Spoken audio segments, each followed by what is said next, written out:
My name is James Schultz, and this is my story. I had never been out of the country before when I stepped foot on Lady Elliot Island. As I experienced this place, I had the realization that I was in the middle of the ocean, on the other side of the world, and there was no cell service. There was absolutely nothing connecting me to my home in Georgia, or so I thought.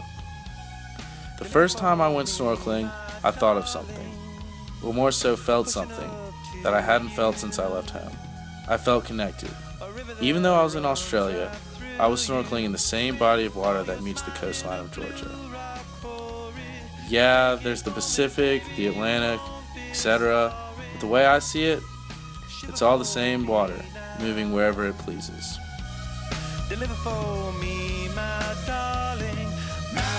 Every night at LEI, our field guide Dave would say, "Raise your hand if you saw a shark today," or "Raise your hand if you saw a turtle today."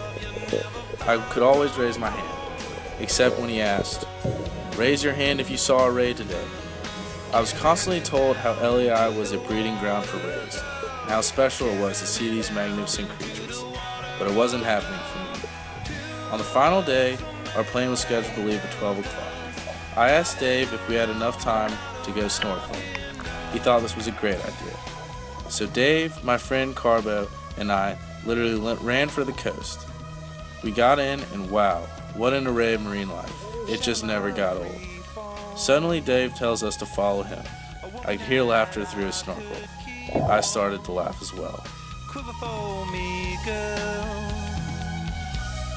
Give me your head and shoulders. Shot from the page. Once again, I felt connected. I felt connected to home, to the beautiful creatures surrounding me, and to the people I was sharing this experience with.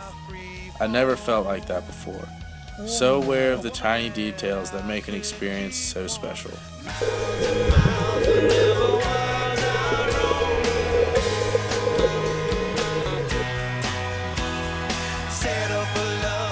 While flying out of LEI, I began to understand that this connectedness is what makes me part of the environment, not a ruler over it.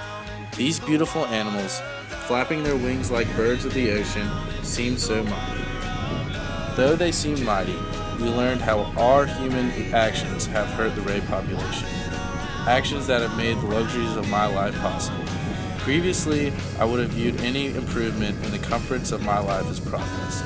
Knowing that these luxuries come at a cost, I no longer view progress the same. Progress needs to consider all parties affected, including animals and generations of the future.